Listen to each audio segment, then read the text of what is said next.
Bonjour à tous. À la fin de la dernière vidéo qui s'est intitulée « La grâce de Dieu qui a tout accompli », je me suis posé une question qui est la suivante. Les chrétiens ont-ils vraiment perçu le sens de l'alliance du sang de Jésus? Je voudrais commencer cette vidéo par une anecdote racontée par la personne même qui l'a vécue. Ainsi, partant de là, nous allons aboutir à la définition de l'alliance du sang de Jésus. Je vais donc laisser la place à la personne. Écoutez bien ce qu'elle va dire. À tout à l'heure.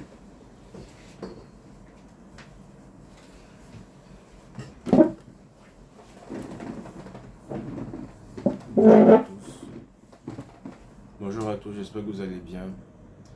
Je vais vous raconter mon anecdote qui se passe précisément à Abidjan, Cocody Rivera 2, aux environs de midi 13h. Alors j'étais à la pharmacie de la Rivera 2 en attendant quelqu'un et je vis des personnes de bonne volonté qui ont décidé d'évangéliser sur la parole de Dieu, de parler de la Bible aux passants. Et arrêté, j'observais la scène, il y avait deux groupes de personnes. Un groupe qui faisait l'évangélisation avec des micros, baffles et tout. Et un autre groupe qui était constitué de jeunes femmes qui étaient chargées d'accoster les passants et les parler de Dieu. Voilà. Et c'est dans cette optique que je fus accosté par une dame qui était voilée, qui vient vers moi et qui me parle de Jésus, qui me demande si je connais Jésus, et je lui dis oui. Elle m'a demandé si j'ai accepté Jésus comme Seigneur et Sauveur, et j'ai répondu aussi de façon positive. Et elle m'a dit si j'ai vraiment accepté Jésus, il y a des choses que j'allais pas faire. Donc tout étonné, je lui demande mais de quoi est-ce qu'il s'agit? Et là elle me dit que Jésus, dans la parole de Dieu, on dit de ne pas se coiffer les coins des cheveux en rond et de ne pas écouter de musique mondaine, etc. etc.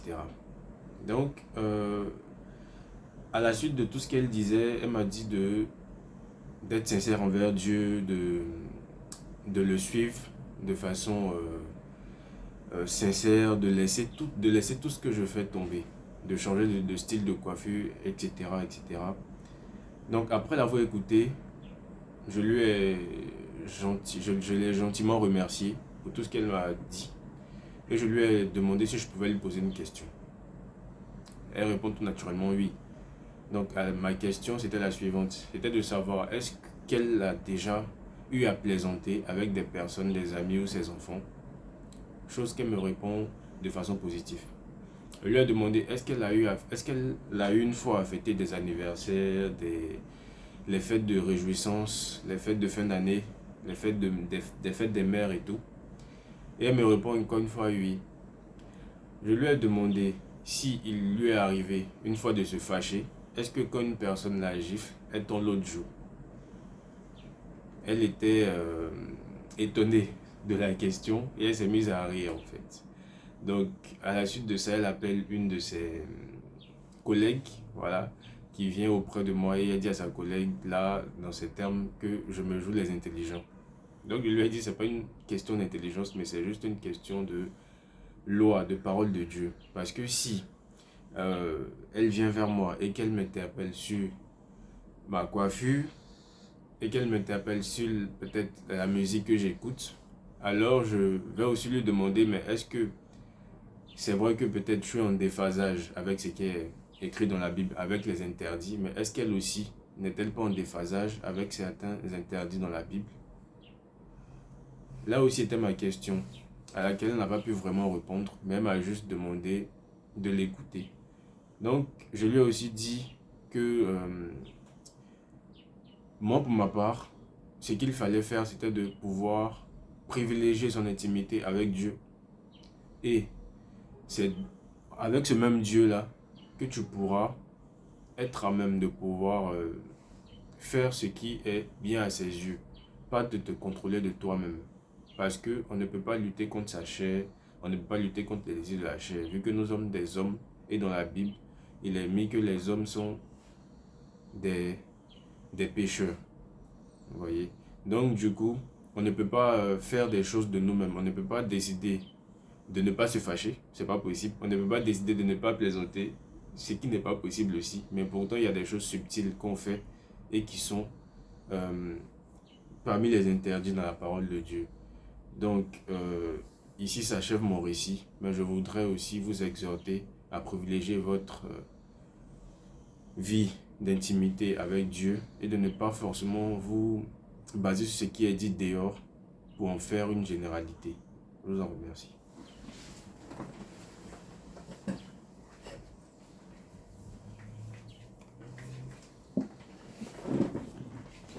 Voici, vous avez entendu l'anecdote, le récit de ce jeune homme. Vous voyez, les chrétiens confondent les chrétiens n'ont pas une bonne compréhension des commandements de Dieu. Les commandements de Dieu englobent la reine du mal et les interdits. Voici les commandements de Dieu. Et qu'est-ce qu'ils font? Ils vont choisir ce qu'ils peuvent faire et puis laisser ce qu'ils ne peuvent pas faire. Or, la parole de Dieu n'est pas une vérité. La parole de Dieu, c'est la vérité. Voilà. Donc, on ne peut pas suivre la parole de Dieu à moitié. Soit on la suit, soit on ne la suit pas. Mais pas à moitié. Voici, je vais demander, quel chrétien peut dire qu'il est le mal et qu'il suit tous les interdits de Dieu? Je vais dire quelques interdits, juste citer quelques interdits. Les fêtes non prescrites par Dieu, telles que les fêtes de fin d'année, fêtes d'anniversaire, fêtes de père, fêtes de mère, Saint-Valentin. Est-ce que c'est Dieu qui l'a prescrit? Non. Et voici ce que Amos 5, verset 21, Ésaïe 1, verset 14, Amos 8, verset 10 dit. Je hais, je méprise vos fêtes. Ça, c'est Dieu qui dit. Je changerai vos fêtes en deuil. C'est lui qui dit.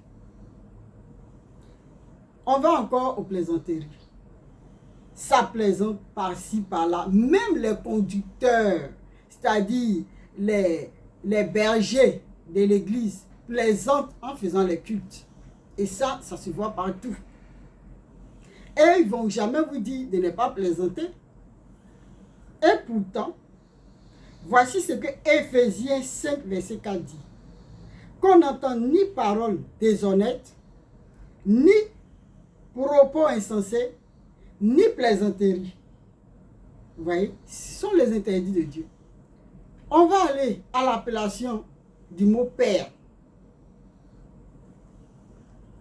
On appelle les pasteurs pères, les prêtres pères, le père biologique père, les hommes pères, et ceci et cela. Et qu'est-ce que Matthieu 23, verset 9 dit? Et n'appelez personne sur la terre votre père, car un seul est votre père, celui qui est dans les cieux. Vous voyez? Il dit, et n'appelez personne sur la terre votre père. Vous voyez? On va aux essais de table. Quand on nous invite, la nourriture est succulente, on se fait plaisir. Et qu'est-ce que Galates 5, verset 21 dit par rapport aux essais de table? L'envie, l'ivrognerie, les excès de table et les choses semblables. Je vous le dis d'avance, comme je l'ai déjà dit, que ceux qui commettent de telles choses n'hériteront point le royaume de Dieu. Vous voyez, celui qui mange trop, il ne va pas aller au paradis. Il ne va pas connaître le royaume de Dieu. Voilà. Exode 23, verset 8 dit, tu ne recevras point de présent. Mais on fait des présents à gauche, à droite. Les chrétiens même aiment les présents. Vous voyez? Alors, si vous voulez suivre tous les commandements de Dieu, donc, faites attention à Jacques 2, verset 10, qui dit, car quiconque observe toute la loi, mais pêche contre un seul commandement, devient coupable de tout. Voilà. Faites attention à ce passage.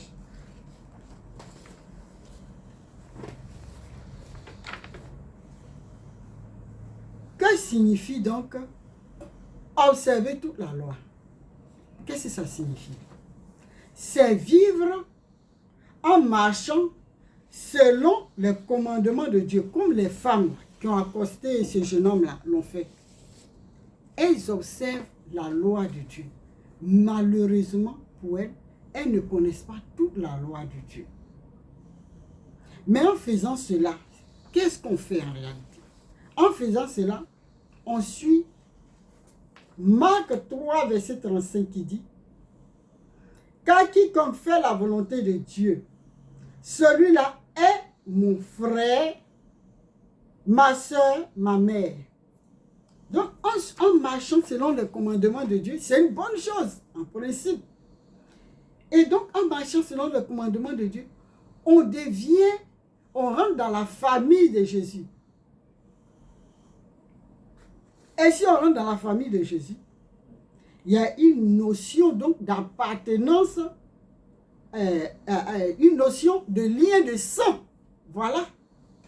Marcher selon le commandement de Dieu, c'est appartenir à la famille de Jésus. Appartenir à la famille de Jésus, c'est avoir un lien de sang avec Jésus. Donc, voici d'où sort la définition de l'alliance du sang de Jésus. Donc, l'alliance du sang de Jésus signifie appartenir à la famille de Jésus. Avoir le même lien de sang que Jésus. Vous voyez que l'alliance du sang de Jésus permet de connaître les commandements de Dieu. Donc permet de s'approcher de la parole de Dieu. C'est ce passage-là, ce passage d'Éphésiens 2, verset 13, qui confirme, qui dit, en ces termes, même maintenant, en Jésus-Christ, vous qui étiez jadis éloignés, vous avez été rapprochés par le sang de Christ.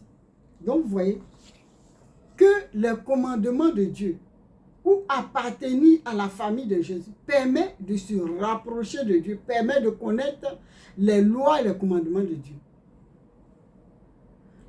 Donc, mais vous allez dire, mais si ces commandements-là sont difficiles, quel est l'avantage d'appartenir à la famille de Jésus si ces commandements sont difficiles? Vous allez voir, effectivement, il y a un avantage.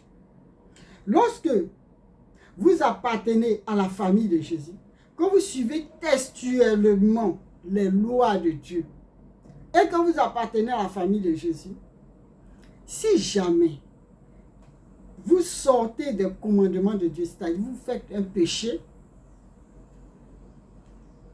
et que vous regrettez, et que vous demandez pardon, automatiquement, le sang que vous avez en commun avec le sang du sacrifice de Jésus vous purifie de tout péché, vous nettoie et Dieu vous pardonne. Vous n'avez plus de péché.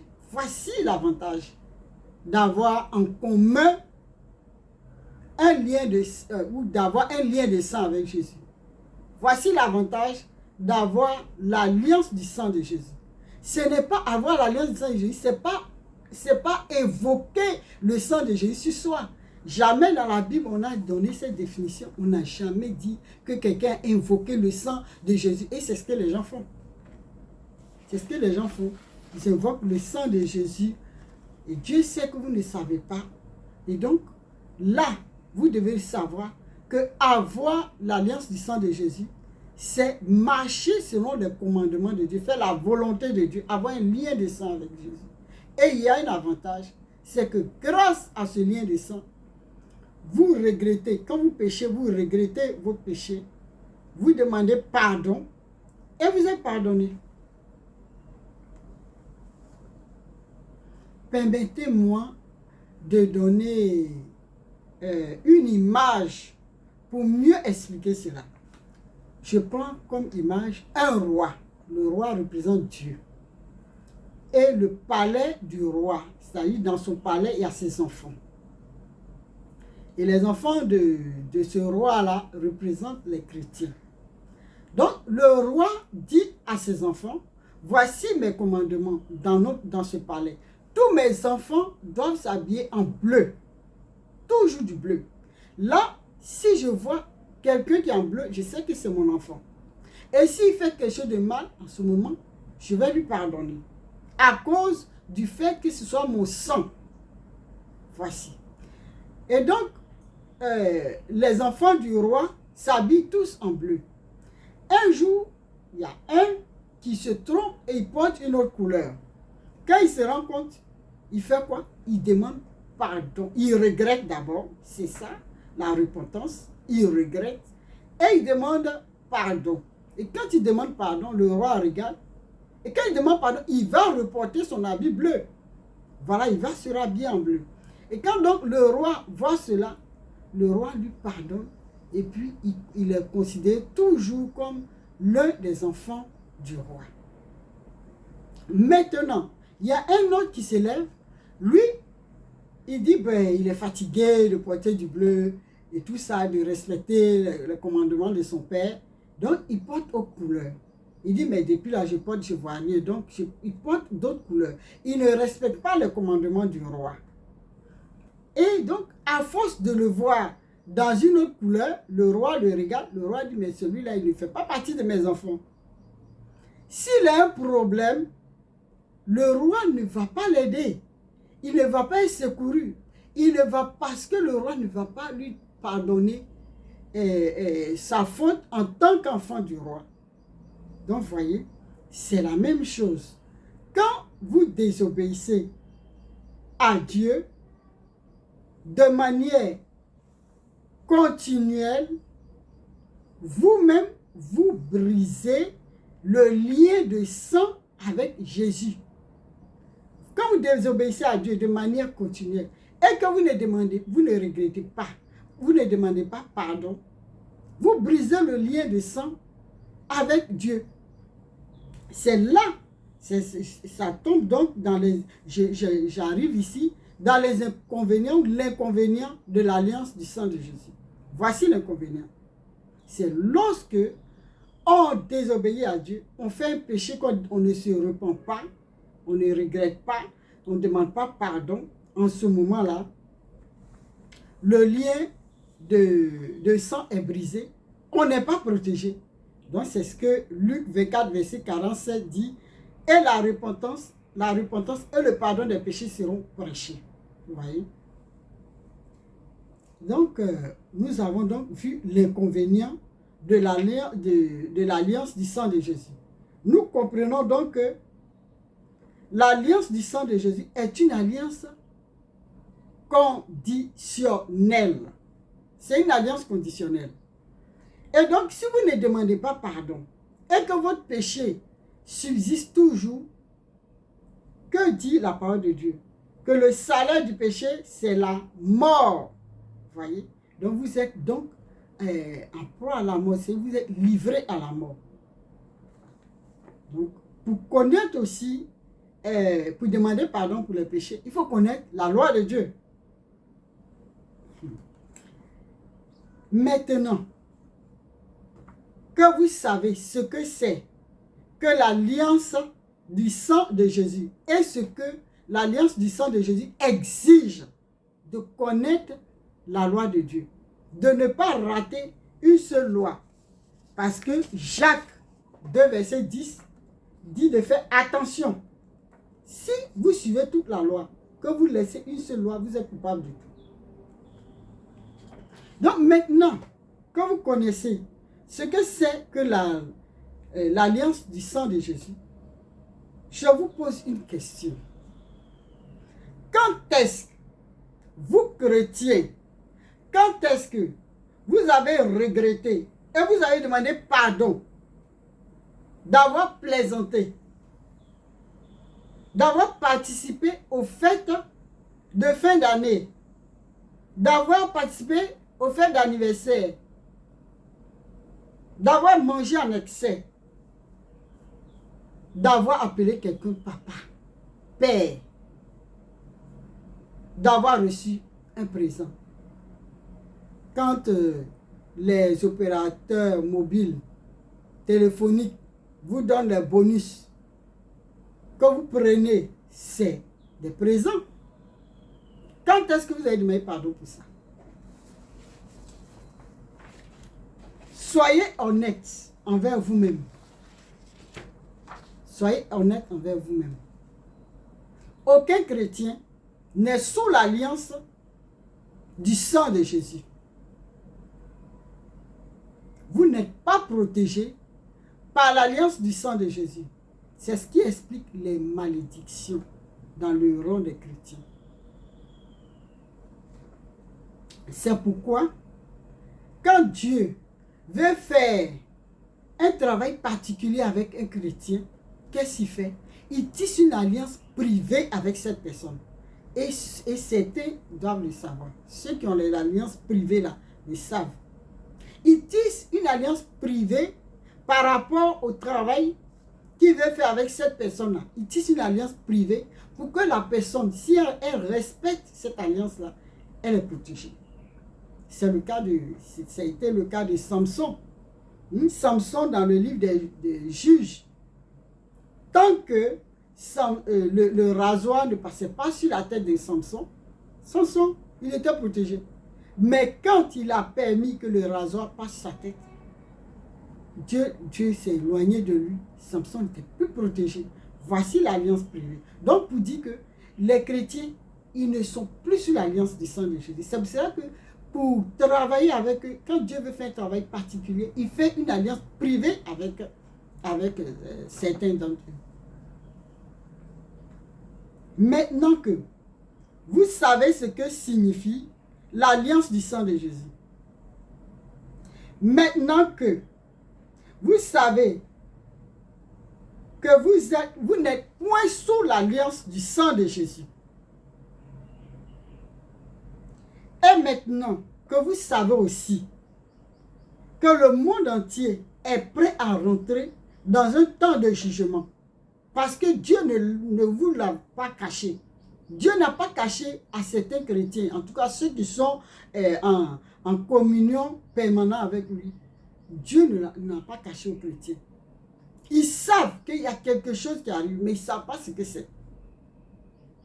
Maintenant que le monde entier est au seuil d'un jugement,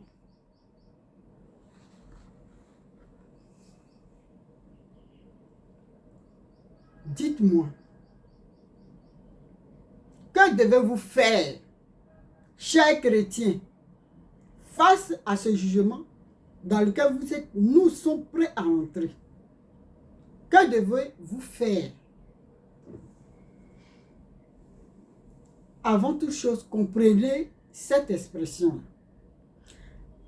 Le côté de Jésus, d'où est sorti le sang et l'eau, c'est une image, c'est une expression. Quand le soldat lui a lancé sa lance, en fait, lui a mis sa lance sur le côté de Jésus, il est sorti du sang et de l'eau. Comprenez donc cette expression. Il s'agit de deux alliances qui sortent de Jésus. Jésus, c'est la parole de Dieu, dans le cas où vous ne savez pas. Donc, il s'agit de deux alliances qui sortent de la parole de Dieu. Une alliance avec le sang de Jésus et une alliance avec l'eau de Jésus. Voici ces deux alliances. Donc, soit vous optez pour l'alliance avec le sang de Jésus, soit vous optez pour l'alliance avec l'eau de Jésus. Dans le cas où vous optez pour l'alliance avec le sang de Jésus, rangez-vous. Vraiment, mettez-vous en règle vis-à-vis des commandements de Dieu. Sans oublier Jacques 2, verset 10. Sans oublier de faire attention. Voici, attention à Jacques 2, verset 10. Sans oublier de faire attention à Jacques 2, verset 10. Parce que l'alliance du sang de Jésus est une alliance conditionnelle. Il faut obéir à toute la loi de Dieu. Là, vous êtes protégés. Et là, vous faites partie de la famille de Jésus. Si vous optez pour l'alliance avec l'eau de Jésus, c'est que vous avez compris qu'en vous approchant de Dieu, c'est-à-dire en connaissant, cherchant à connaître les commandements de Dieu, vous êtes rendu compte que c'est impossible de connaître les commandements de Dieu. C'est impossible de comprendre les énigmes de Dieu. C'est impossible de vivre en marchant selon la loi de Dieu. C'est-à-dire, si vous avez la haine du mal, mais vous ne connaissez pas tous les interdits de Dieu. Donc, vous voyez, si vous êtes rendu compte de cela, en ce moment, vous optez pour l'alliance avec l'eau de Jésus. Et l'alliance avec l'eau de Jésus, c'est l'alliance avec la vie. Parce que Proverbe 8, verset 35, je vais lire, qui dit, « Car celui qui me trouve a trouvé la vie, et il obtient la faveur de l'Éternel. » Vous voyez, Proverbe 8, verset 35 dit, « Car celui qui trouve Dieu a trouvé la vie. » Et Dieu, c'est Ésaïe 54, verset 9 à 10. C'est l'alliance de Dieu sans condition. Alliance de Dieu sans condition. Amour inconditionnel de Dieu. Voici Ésaïe 54, verset 9 à 10, que je vais lire. Il en sera pour moi comme des eaux de Noé. J'avais juré que les eaux de Noé ne se répandraient plus sur la terre. Je jure de même de ne plus m'irriter contre toi et de ne plus te menacer. Quand les montagnes s'éloigneraient, quand les collines chanceleraient, mon amour ne s'éloignera point de toi et mon alliance de paix ne chancelera point, dit l'Éternel qui a compassion de toi. Donc vous allez lire Ésaïe 54, verset 9 à 10. Si vous optez pour l'alliance avec l'eau, avec l'amour inconditionnel de Dieu, en ce moment, vous allez regarder bien les lignes et vous verrez que au verset 9, Dieu a fait cette déclaration sous serment. Vous verrez qu'au verset 10, il a mis une clause. Et qu'à la fin du verset 10, Dieu a signé cette alliance. Et si vous croyez donc à l'alliance Ésaïe 54, verset 9 à 10 de Dieu, faites donc ceci, que ce soit dans votre langue, que ce soit dans votre propre mot, avec vos propres mots. Vous dites donc ceci. Seigneur Dieu Tout-Puissant, j'accepte ta parole que je viens de lire comme alliance entre toi et moi. Partant de là, vous êtes désormais vêtus de la miséricorde de Dieu. Et là, vous êtes prêts à rentrer dans le temps de jugement. Mais vous ne pouvez pas rentrer dans le temps de jugement en ne connaissant pas les lois de Dieu.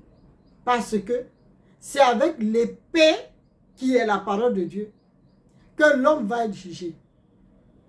Parce que l'homme va être passé au peigne fait. C'est ce que Matthieu 24, verset 27 qui dit, car comme l'éclair part de l'Orient et se monte jusqu'en Occident, ainsi sera l'avènement du Fils de l'homme. Vous voyez, c'est un temps de jugement. Vous, on vous dit que c'est un temps pour que vous soyez enlevés. Oh, Dieu vous montre dans vos songes, dans vos visions, qu'il aura des choses bizarres, des choses difficiles, des temps difficiles. Et on vous dit à l'église que vous serez enlevés. Vous voyez, ayez une intimité avec Dieu. C'est important, comme l'a dit le jeune homme. Je m'arrête donc à ce niveau en vous disant merci et à la prochaine.